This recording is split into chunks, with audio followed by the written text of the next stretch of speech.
In my research, I found that when they do functional MRIs, the area of the right prefrontal cortex lights up in orgasm. And that's the same area that lights up when people are having religious experiences. Interesting, huh? So anyhow, I got to study and I wanted to find out more about having a sexual spiritual life, because I believe, I think that certain forms of sex can be like a meditation. Are you curious about discovering ways of making your life better? Then welcome to my podcast. I'm Bob Nickman, and this is The Exploding Human.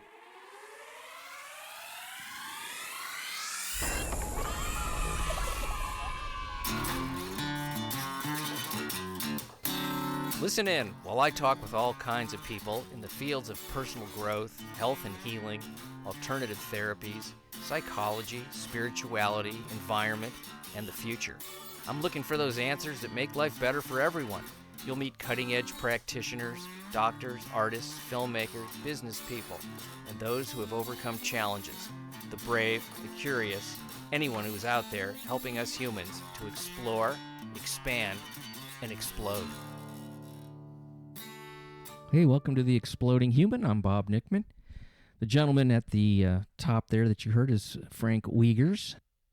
Frank is going to be talking to me today about sexuality, sexual energy, spirituality, Tantra, and relationships. A little more about that in a minute. First, I want to invite you guys to visit my website, theexplodinghuman.com, theexplodinghuman.com. Come and check out the website. I've got photos and bios of all my guests, as well as the interviews, a little bio on myself if you're interested, a few other little things you might want to check out, and if you want to support the show, there's a donate button. Much appreciation for that. If you would care to help out, that would be great. Also, I'm going to invite you to subscribe for free, of course, to my YouTube channel, which is The Exploding Human with Bob Nickman. Add the with Bob Nickman to find that YouTube channel and check that out. Okay, all right. Like I said, today's guest is Frank Wiegers. And Frank, at 85 years old, has spent, 40 plus years studying sex, sexual relationships, Tantra, and intimacy. He has got incredible insight into how men and women differ and complement each other, both biologically and emotionally. And he is the author of a very interesting book, and it is a bestseller. It's called "So That's Why They Do That: Men, Women, and Their Hormones." And it will open up whole new channels for you. It really was a lot of great insight talking to him about those topics, and he's a really fun guy with a interesting backstory. So this is the interview with Frank Wiegers. You started in the military, and then now you're winding up doing this whole thing with sexuality and love and partnership. And you grew up, I see here, you grew up in St. Louis, Mm-hmm. and went into the military. So give me a little bit about your background, and I'm really sort of interested in the idea of, what kind of worldview did you have as a young man that your parents maybe instilled and that took you to the military, particularly in the realm of sexuality and relationships?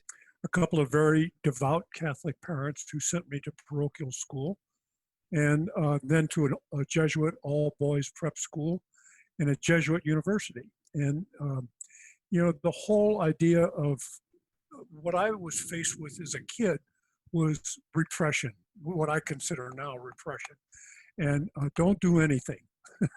Whatever you do, it's wrong or not enough. And that's kind of the way I was raised. And corporal punishment was a big part of my upbringing. And if you did that to your kids now, you'd be put in jail. While I was in college, Air Force ROTC was mandatory. And they asked me if I wanted to go for a ride in an Air Force plane. I said, sure. and they put me in a T6 trainer, which was a World War II trainer. And after he took off, he said, "You want to fly it?" I said, "Yeah." And so that set the hook on, for sure, I wanted to be a pilot. And of course, I wanted to be a fighter pilot because those are the guys that have all the glory, so to speak. So I went through college and I met my college sweetheart whose father was in the Air Force. So I thought, well, this is perfect. So she knows what it's all about. I'm going to go in the Air Force, and we got married.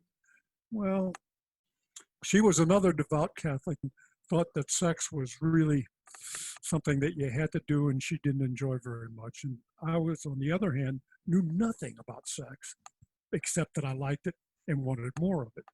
When I got out of the Air Force, I went to law school, and my first weekend, Labor Day weekend in law school, I went out with the guys in my study group, and we all got drunk and loaded.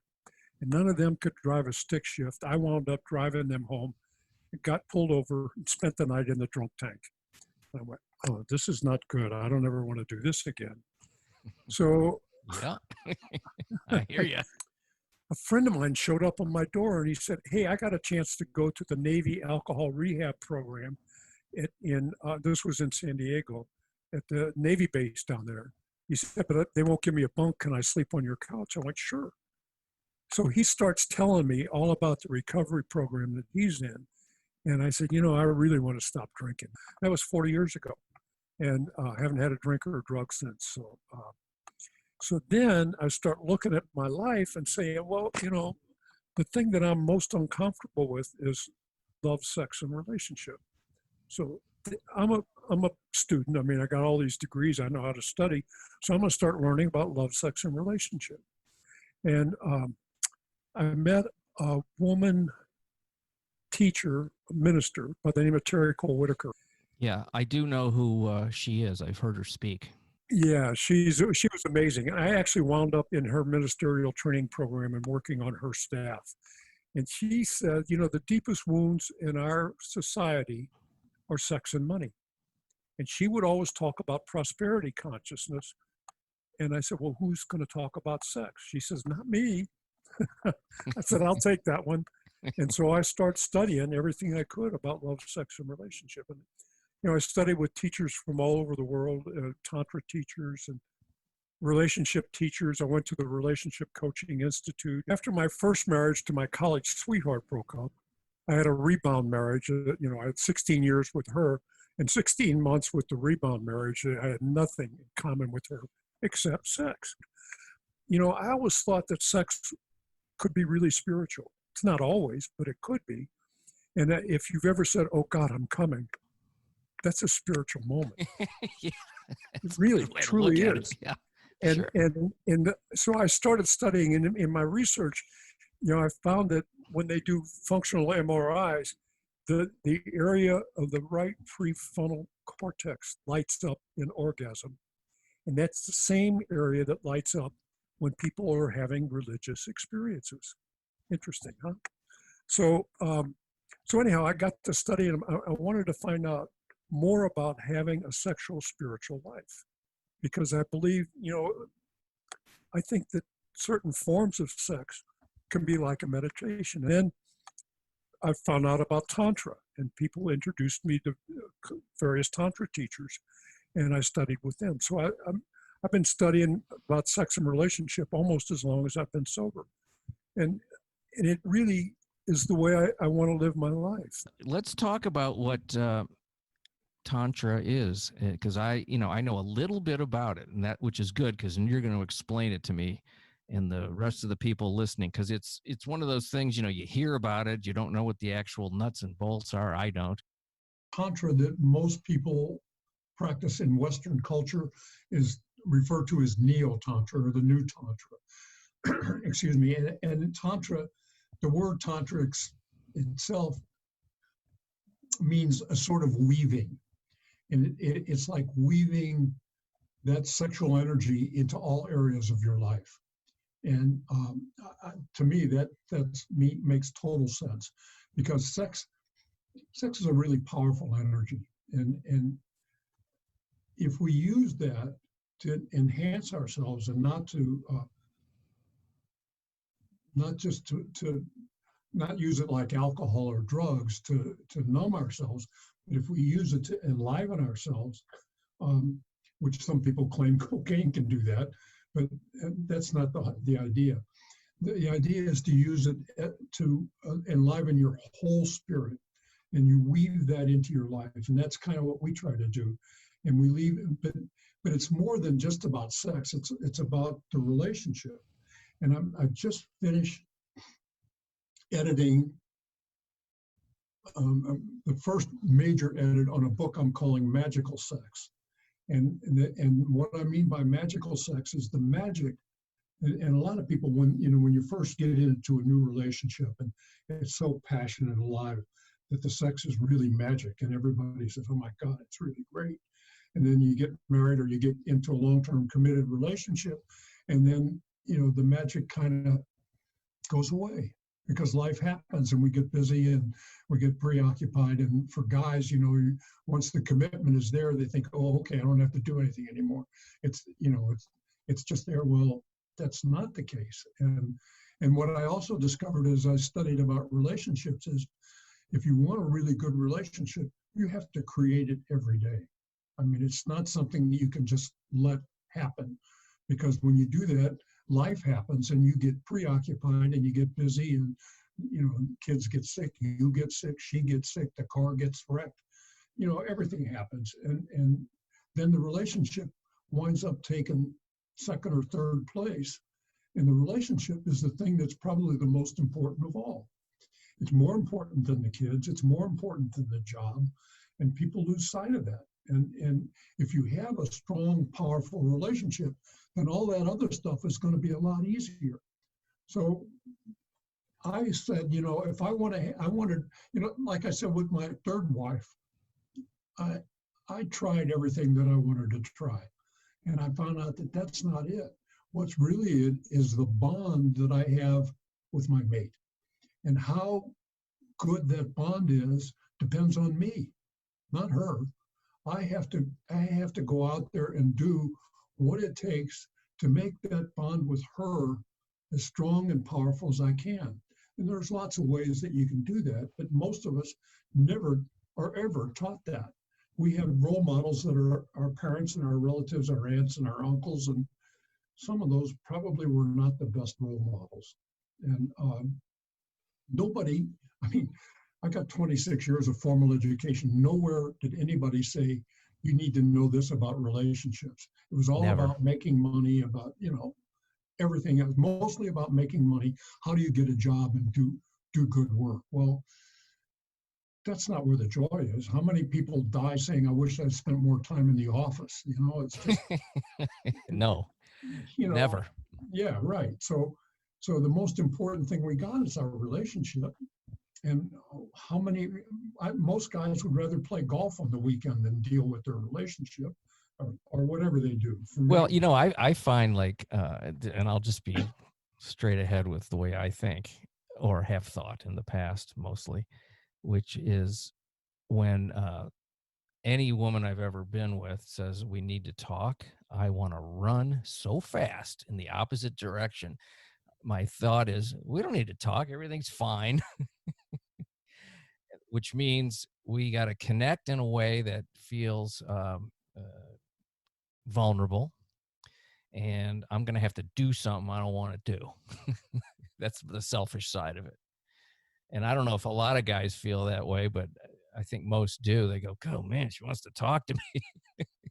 And I talk to my wife all the time. We're very connected, but in the past, I'm still sometimes like, I don't want to talk. Well, here's the interesting thing about that. And that's I'm really glad you brought that up, because,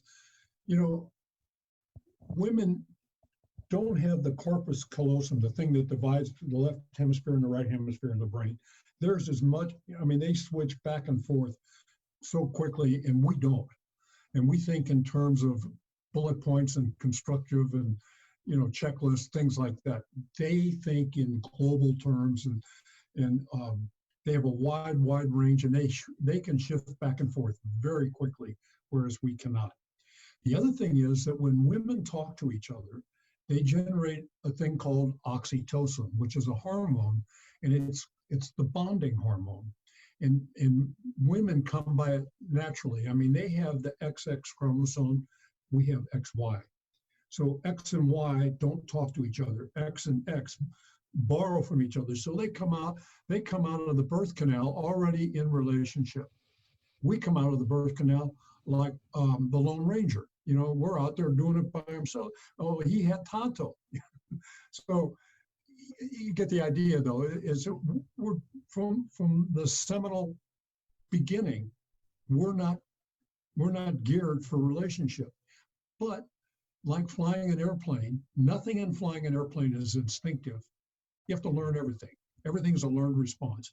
Well, guess what, guys? If you can learn to fly an airplane, if you can learn to hit a golf ball, play a guitar, you can learn to be in relationship, but you have to work at it. But the rewards are really high. And guys, you know, because it's difficult, nobody wants to do the hard work that it takes to make it work. But the payoff is huge.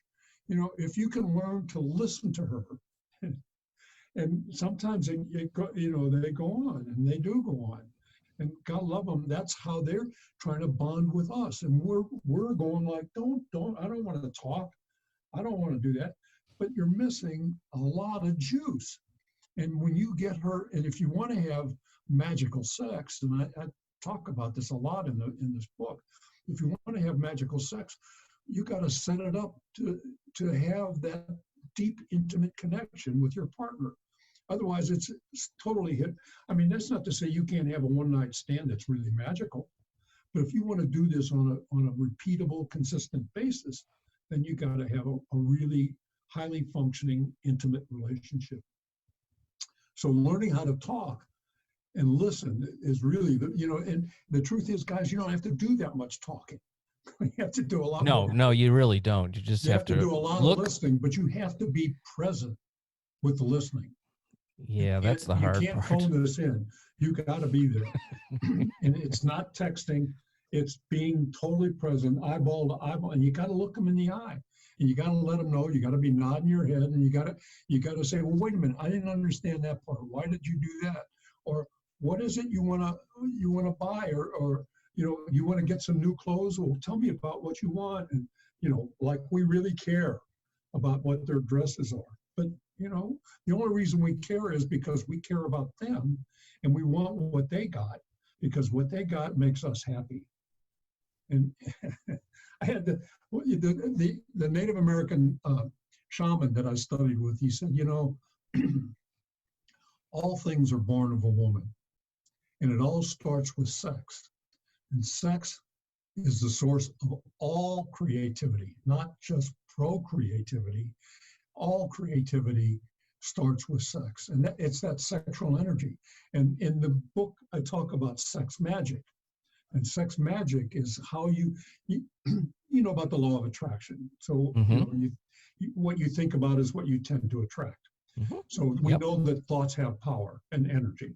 Well, we for sure know that sex has energy. You can feel it. It shows up in your genitals and your brain, and you're vibrating with sexual energy. Well, it's highest, of course, around the time of orgasm. So if you have all that sexual energy and you have these things in your mind that you're thinking about that you want to manifest, and you think of those things and you take that sexual energy and you combine that with those thoughts, that gives those thoughts a whole lot more power when they go out into the universe. Then, if your partner has those same thoughts and you're thinking like, I want $10 million. So after you've had your orgasm and she's had her orgasm and you've had your orgasm and you think, we want $10 million, you're sending that thought out into the universe, whatever it is you want. Maybe you just want a baby. Maybe you want, who knows? Doesn't matter. I actually had that experience with having children. Absolutely. We both did. Yeah. Without knowing any of this stuff, it was just strong enough and intimate enough that did exist. So Tantra, back to Tantra, we're talking about, the idea is incorporating the sexuality into all aspects of your life. And for me and my wife, Judith, a lot of what we do is just the way we touch each other and kiss each other. And we try to make, I don't walk past her without rubbing my hand across her back or patting her on the tushy or, some form of physical contact. And she loves giving me these little kisses all over my face, all the time. That's her thing. And when we first got together, I went, "You're driving me crazy. I can't stand that." And then I realized that's her way of showing how much she loves me. So I had to recondition myself to accept that. And guys, with the talking thing, here's the payoff. So if you let her talk to you, she generates oxytocin, and that bonds her to you. If you talk back to her, you generate oxytocin, and that bonds you to her. And when you get in the bedroom, that connection, that oxytocin bonded connection, starts up here and goes down your spinal cord, comes out the pelvic nerve, and enhances your erection. Now, is that magic or what? So if you know that, there's a payoff for listening to that.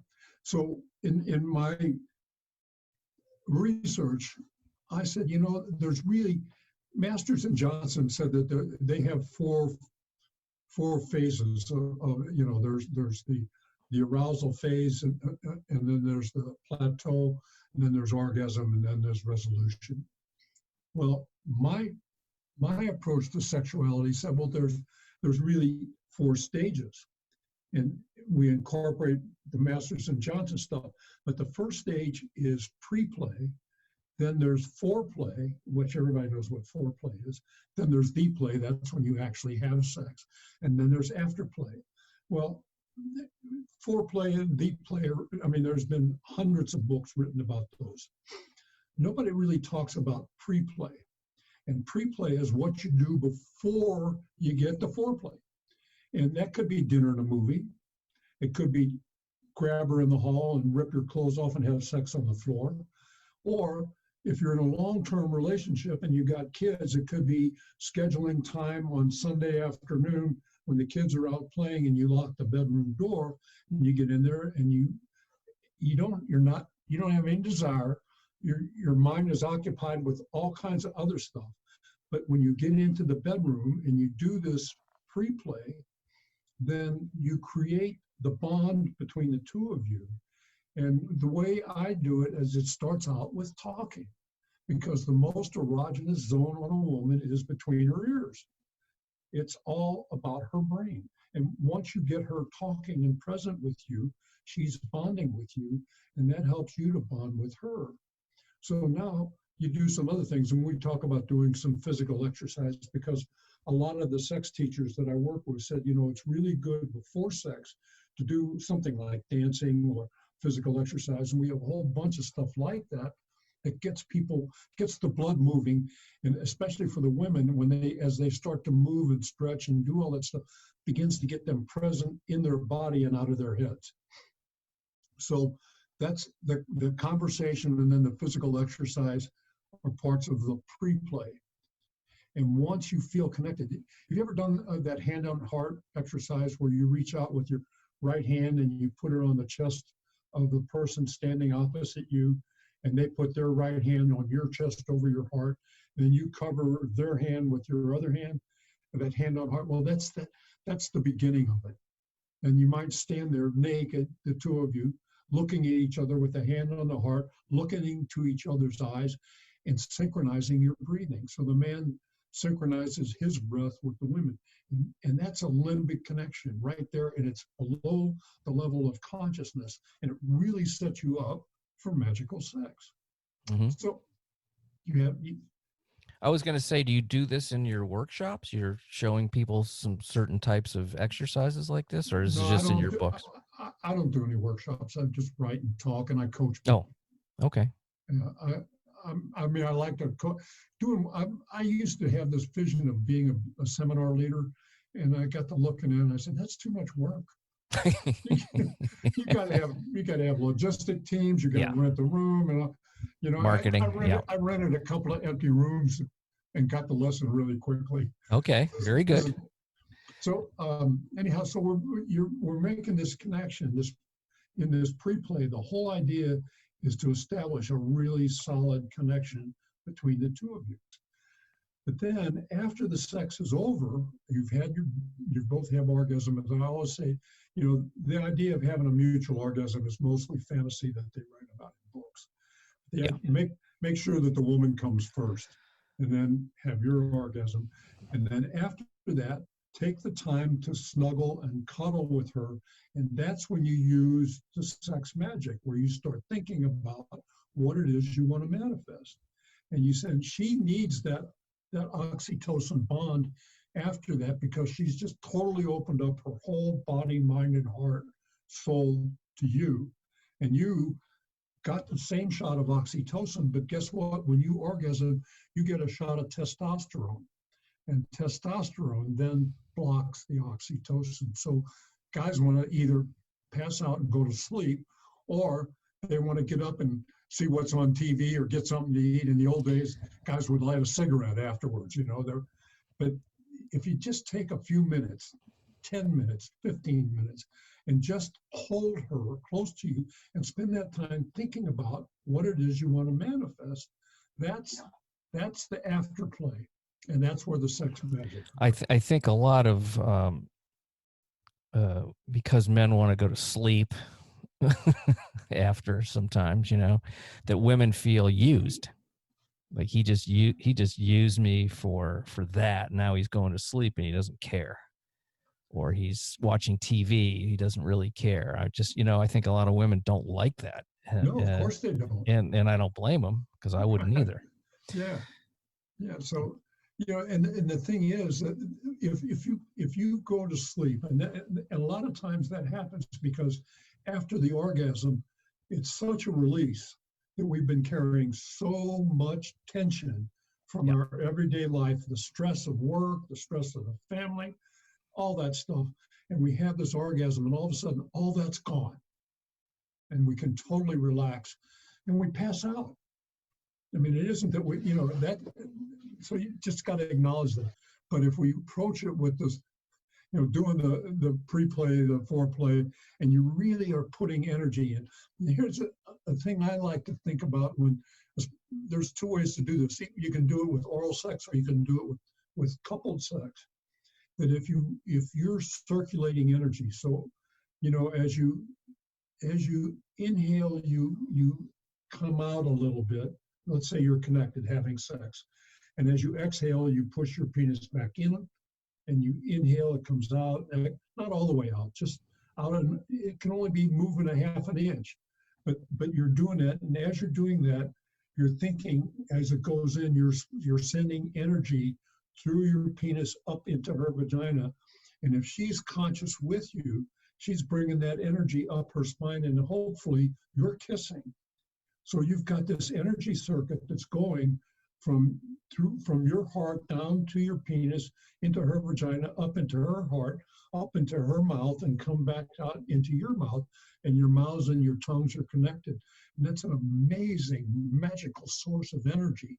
And you could do that for a long time, you know, especially if for us older guys like me, I like having the woman on top, because I don't have to work holding myself up to keep my weight off of her. Mm-hmm. So I'm laying there, and she's on top of me, and we're kissing, and I'm holding her head, or I'm stroking her body, and we're exchanging energy. And we can just lay there and do that for the longest time. So it's like a circular energy field. Yes. I love that. Yeah, and that's very Tantra. Okay. Boy, that sounds pretty interesting. So you study this tantric thing. What do you do when you study that? Like, you're studying it. You have to like learn things and then go home to do it. You're not like doing that in a class, obviously. That'd be kind of odd. Well, no, with the Native American shaman, we had 50 people in a huge tent having intercourse all at one time. And we did it. and it was, we did it as a ceremony. It was amazing. And who, but who are you having sex with? Somebody you care about, or just nobody? No, it's just nobody that you know. No, it was designed for people who were coupled. Oh, okay. Everybody that was there was coupled. But there's like 49 other couples around you, and you can see it. Yeah. Man, you're out there. I love that shit. It's like crazy. I don't think I would do that. That was, I had to think, that was probably around 20 years ago. He's dead since, he's long. Yeah. So there was no sense of embarrassment or comparison or judgment or this is, because my first reaction is that's really strange. But then at the second I'm thinking about it, it's like if it's done sort of like any sort of emotional sort of workshops that you do, whether it's, you've mentioned a couple, but if it's, I guess if you did it like that, because here's the thing, like when you talk about being raised Catholic and with that repressed thing, I was raised in Jewish, but the same kind of idea that it's only for marriage, only in the privacy of your home. It's not really for a super amount of enjoyment, although I think men think that it is and women want to, but they're not allowed to, maybe. And but it certainly was not something that, and I don't know if this is more an American culture as opposed to European cultures or Asian cultures, but it just is so it's repressed is really the right word. Yeah. And I always felt like it's not as integrated into my life as other things. It felt like a separate thing. Like sex is separate from living. Yeah. And it's actually the perfect way for I'll just take the Catholic Church to control people. Absolutely. Because you have this thing that everyone has, which is sexuality is life energy. It's a life force. It's where everything comes from. So you take this thing that everyone is, you make it bad, then everybody has shame and guilt and strangeness around it, so they can be controlled. There's nobody that escapes that, because they are that. It's genius in manipulation of the masses in that way. Well, look what it did to the Catholic Church. I mean, yeah. I mean, it's just horrible, and all that repression for years. I mean, back to the days of the Inquisition. Anybody that, anyhow, I don't want to get into that whole thing, but you're right. It's not taught in our culture, and it's not just the religion that teaches it, it's the corporates that teach us, because they don't want us home playing around. They want us in the office working to make them more money. And that's why all the schools teach us how to do work so we can make more money for the corporations. I mean, I don't know.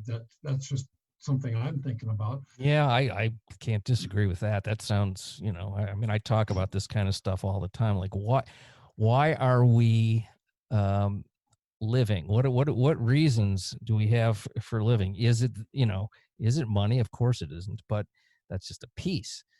But when it comes down to the end of somebody's life, I just know that my own situation with my parents and friends that have passed, the only thing that was there at the end to say was, I love you. That was it. There was nothing more important than that connection. And sometimes you don't even have to say it. Yeah.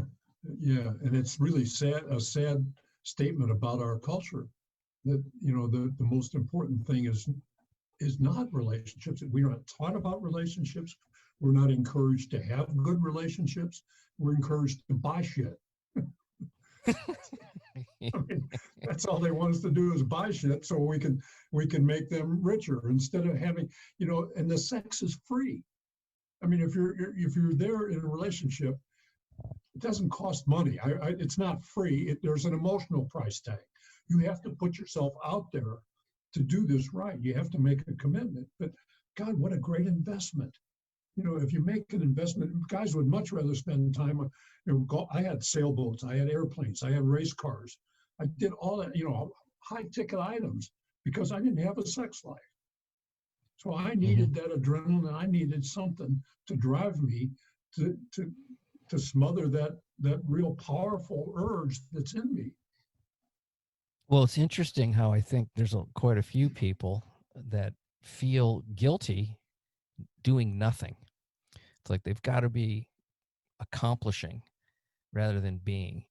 And it's a tough thing to be around, somebody that can't sit still or be alone with their own thoughts or just enjoy the company of another person. And I think that probably is part of what may become between couples. It's like that belief that I've got to be doing something. I'm wasting time by just, feeling and being. I was just reading Men's Health magazine, and there's an article in there called "Just Press Pause." Just stop for a minute and just take a breath and think about what's really important in your life. And to me, nothing's more important than my relationship with my wife and then my kids. But the wife is first. And what I want to do is find ways to make her happy.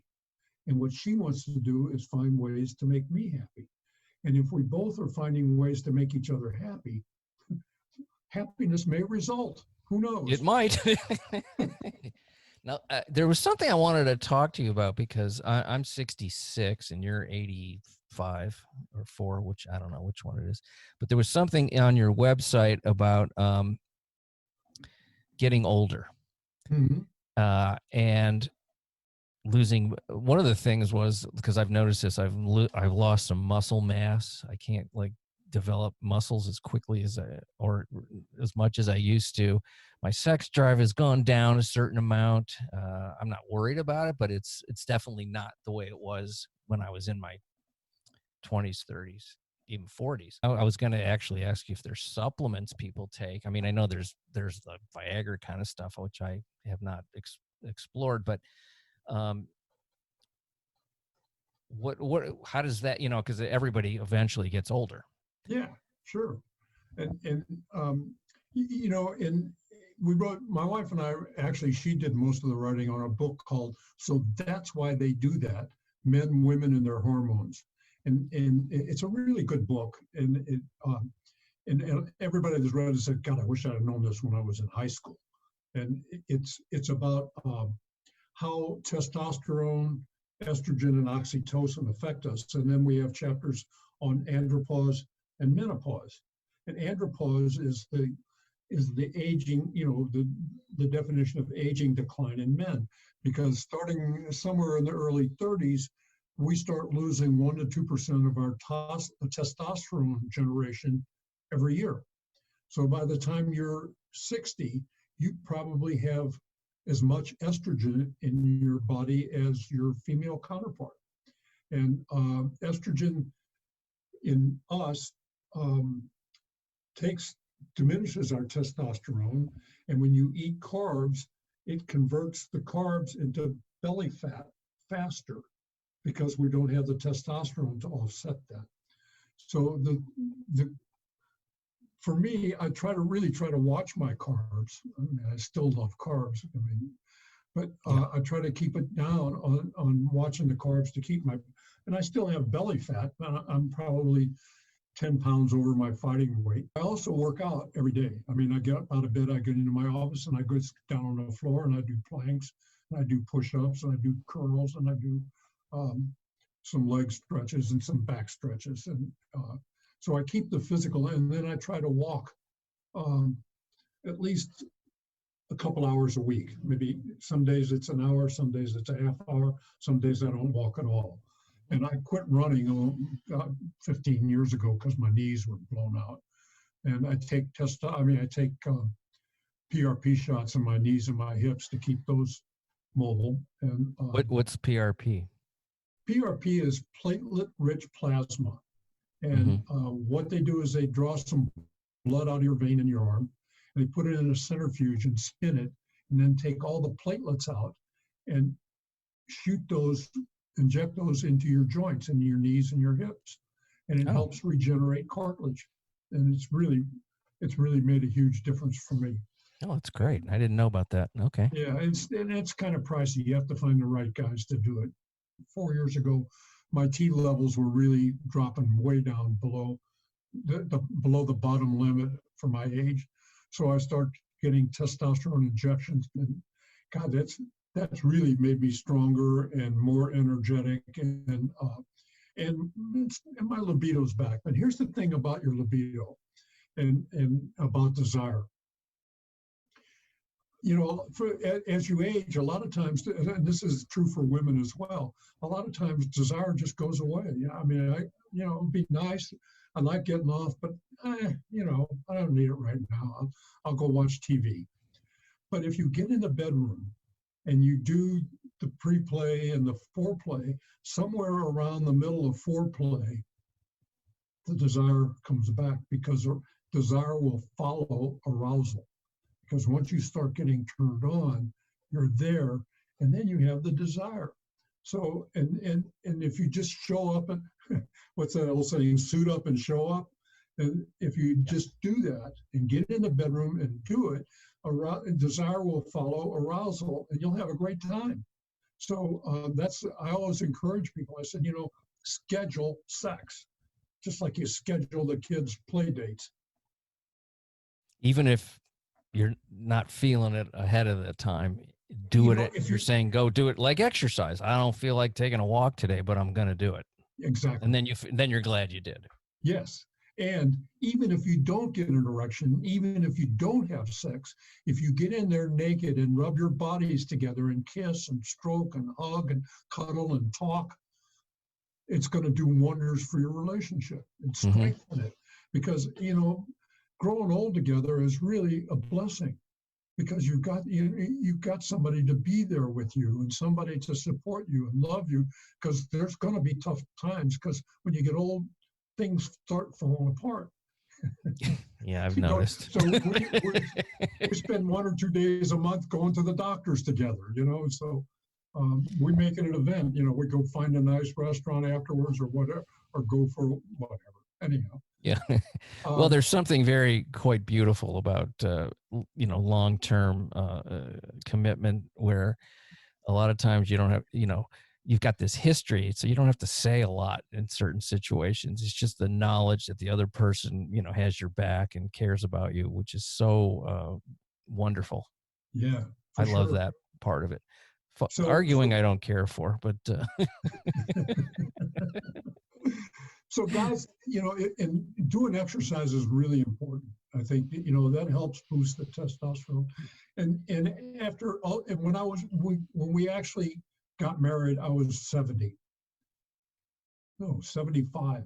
And when we actually had the wedding, and and we went away to, for a little honeymoon, and I was so connected to her that I went, I was up and ready, and we made love for like 2.5 hours. And I went, holy shit, how am I doing that? I'm so old. How come I feel so strong and so turned on?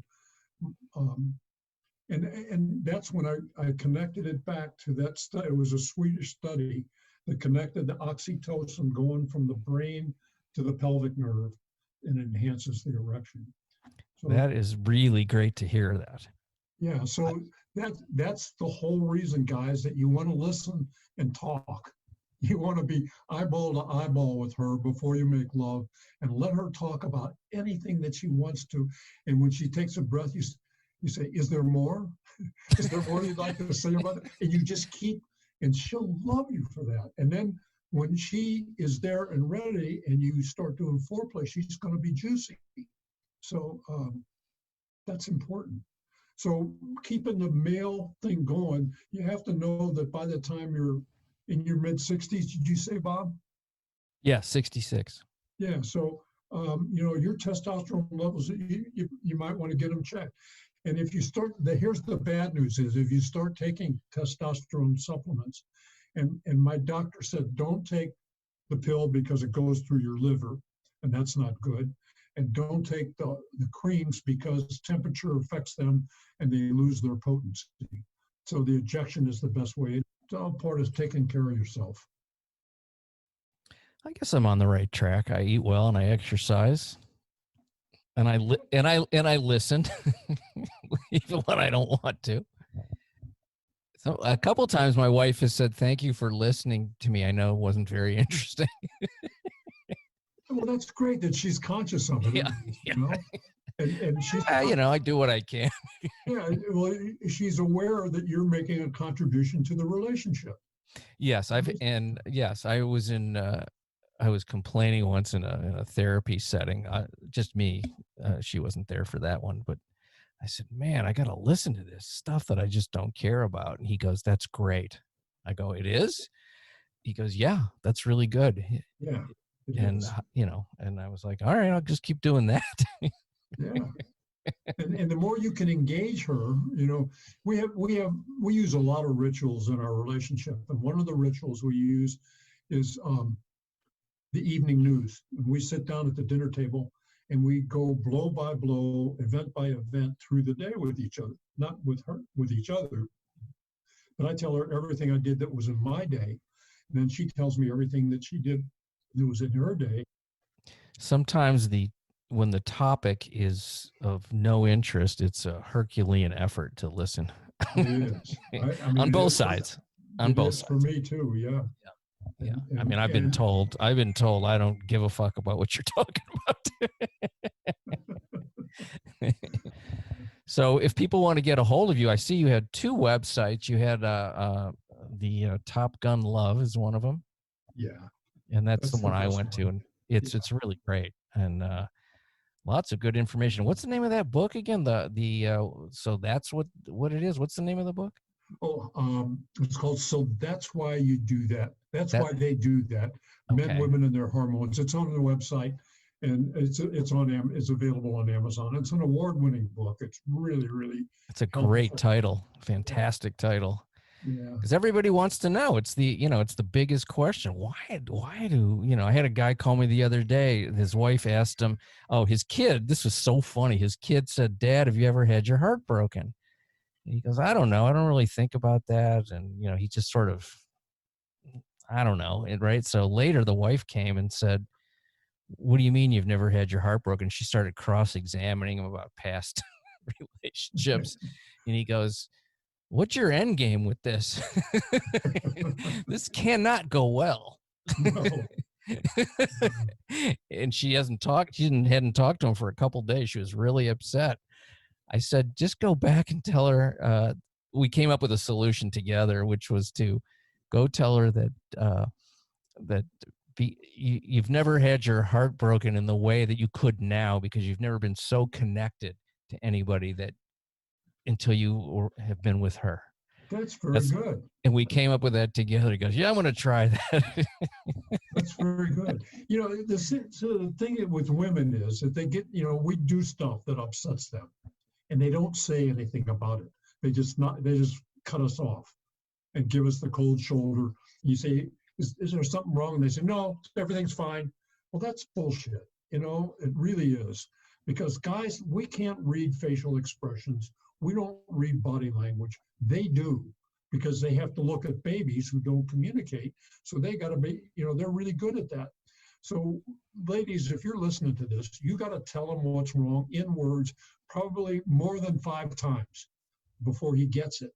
And eventually he'll get it.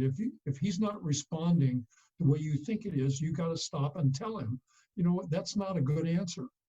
And I love you, and I want to know. Let me add that both sides, if we do it in nice, kind words, that works a little better. It does. Not easy to do. This is not. You're not a drill sergeant. This is not the military. So if people want to get a hold of you, Top Gun Love.